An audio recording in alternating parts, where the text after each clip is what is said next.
Waheguru Ji Ka Khalsa, Waheguru Ji Ki Fateh.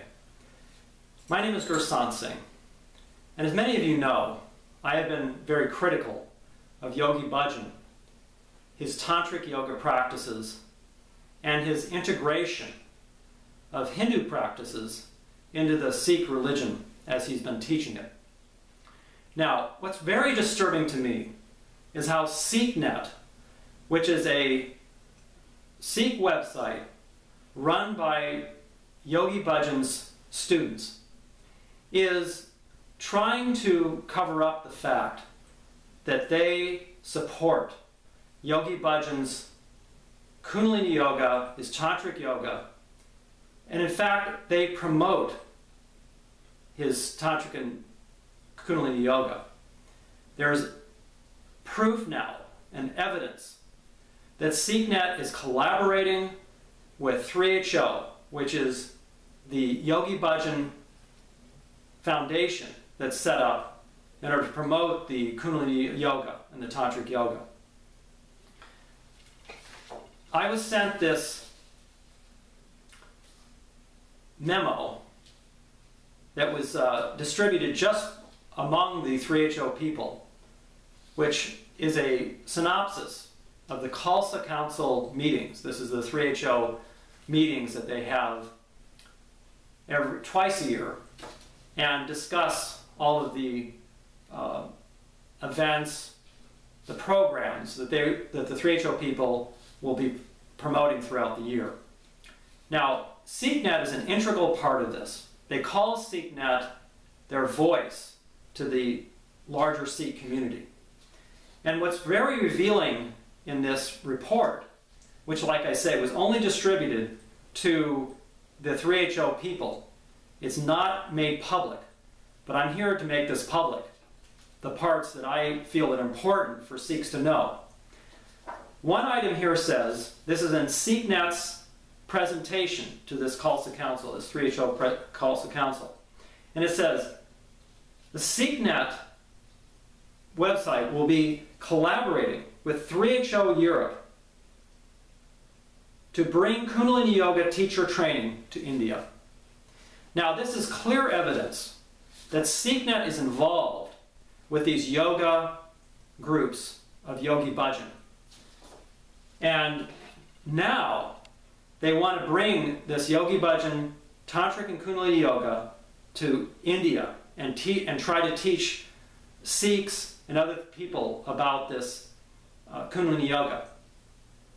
I want to also point out that SikhNet is obliged to teach the Sikh religion as taught by Yogi Bhajan. There was a recent lawsuit where the Yogi Bhajan people and SikhNet agreed not to disparage Yogi Bhajan and to teach the Sikh religion as taught by Yogi Bhajan. It says it right here in this lawsuit that was filed, the settlement proceedings, where the 3HO people are suing each other over these billions of dollars that came from the Yogi Tea and their other businesses, and they were suing each other about it. So they reached a settlement. And in the settlement agreement, it clearly states that SikhNet and these other Yogi Bhajan organizations cannot disparage Yogi Bhajan. They can't be critical of him, and they cannot, they have to teach the Sikh religion as taught by Yogi Bhajan. So what is it that Yogi Bhajan is really about?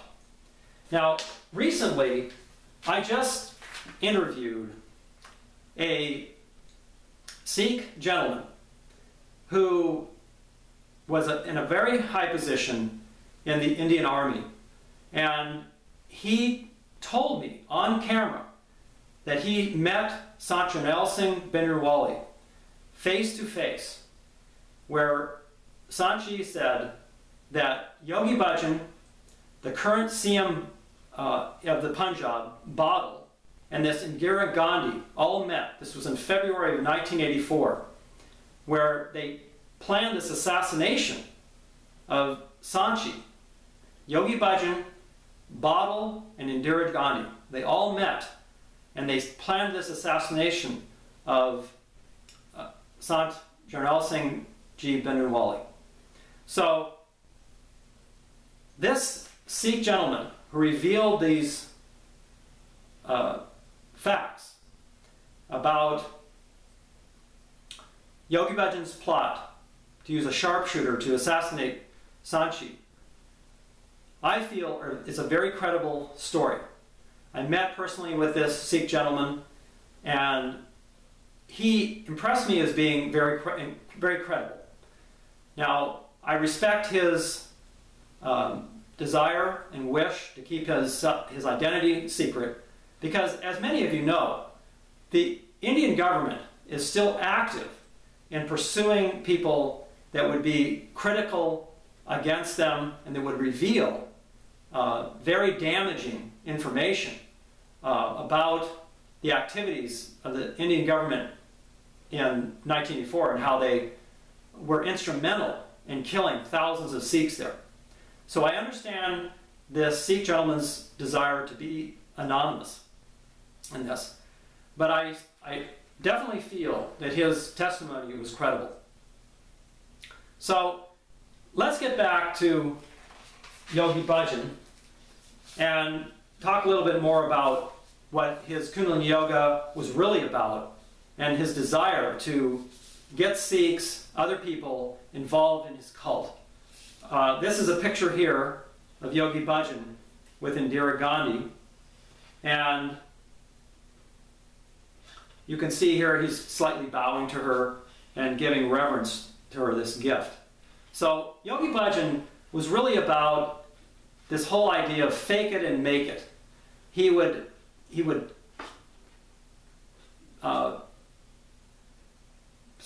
kiss up to Indira Gandhi and other Indian political leaders and try to gain political favor through his activities.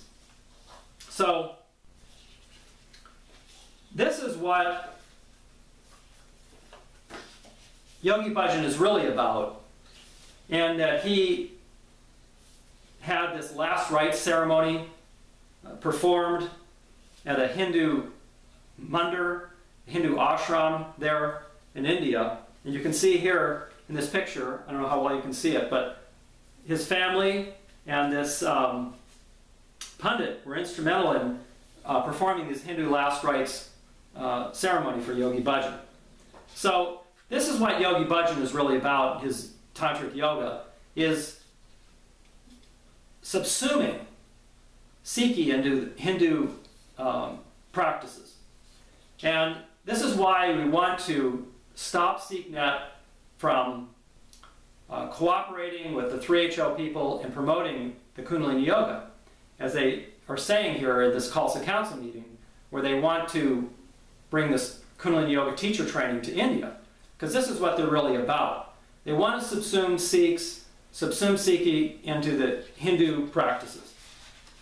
This is more pictures of the 3HO people doing these Hindu fire pujas there in Rishikesh.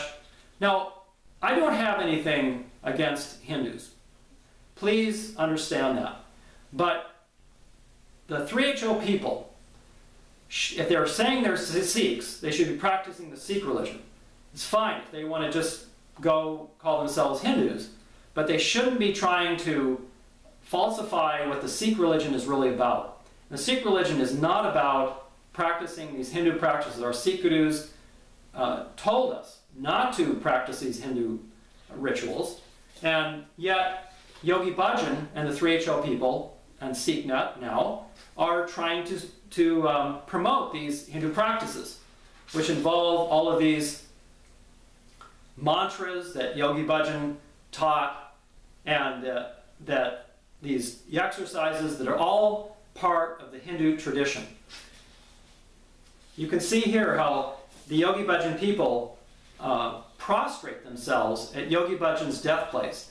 And now with the 10th anniversary of Yogi Bhajan's death coming up, they also talk about in this Khalsa Council memo how they'll be doing all of these celebrations in honor of Yogi Bhajan. So here you can see the 3HO people prostrating at his death place. And they'll be doing this come October, they've already announced that they're going to be doing a 40-day, what they call a sadhana, for Yogi Bhajan. So this is all indications of how the 3HO people are really part of this cult around Yogi Bhajan. And Sikhs don't participate in this type of thing. We are about believing in one God, and we practice Gurbani. We don't practice this Kundalini or tantric yoga. Here you can see Yogi Bhajan with this President Gyani Ziel Singh, who was the right-hand man of Indira Gandhi, and he was really close to this Ziel Singh. You can see him here with pictures of Ziel Singh. This is some more pictures of the 3HO people doing these Hindu artis. They're in Rishikesh. This Sanatan Kaur over here is very famous for her kirtan that she sings. So these are all indications how the 3HO people have picked up on these teachings of Yogi Bhajan, and now they're continuing that in promoting the Kundalini Yoga and the Tantric Yoga. Now, I want to point out a couple of really good books. First, this was a book here, this Sikhism and Tantric Yoga, which is a very critical book of Yogi Bhajan. It was written by a Dr. Khalsa Singh, who's a traditional Sikh from India, who was a scholar and historian. And he wrote this in 1977 after spending months with Yogi Bhajan. So it wasn't like he just wrote this book on the whim. He spent a lot of time researching and talking and interviewing people there about Yogi Bhajan. And this book is a real eye-opener to me. I have it on my website. This is the original that I scanned and put on my website, gurmukyoga.com, for all people to download and to read. I really recommend you read this. And then you can understand what SikhNet and these other Yogi Bhajan people are really trying to promote in their Tantric and Kundalini Yoga. Dr. Khalsa Singh also wrote a book called The Turban and the Sword of the Sikhs, which is also good. And he talks about in this book how there was rahets by Diyal Singh, who was one of the Panch Pyari, there, Guru Gobind Singh Ji, and Diyal Singh talks about how a Sikh should not do Tantric Yoga. This is not something that Sikhs should be participating in. Now, I also want to point out that I wrote a book too, as well. It's called The Confessions of American Sikh, and I'll be happy to send you a free copy of this book. It's all about my experiences in the Yogi Bhajan cult and how I eventually got out of it and started to learn about true Sikhi. And many people have criticized me and said that, well, why didn't I leave earlier? I was in there for 30 years. Well, you really need to read the book and understand how Yogi Bhajan was a very powerful yogi. And I believe that he had us all hypnotized and under his spell, if you will. So after he died, that spell started to wear off, for me anyway. And for many of the people in 3HO, it still hasn't. He still has a big hold on them. And in fact, they believe that he comes to them and he's more powerful even after he's died. You can read about that. The 3HO people talk about that. So, again, my book is Confessions of American Sikh. It's also available on Amazon. It's only 99 cents there. Well, thank you for your time, and I hope you investigate some of my other videos and some of the other information that's been written about this subject, about Yogi Bhajan and about SikhNet's move towards trying to subsume Sikhi into Hinduism. Waheguru Ji Ka Khalsa, Waheguru Ji Ki Fateh.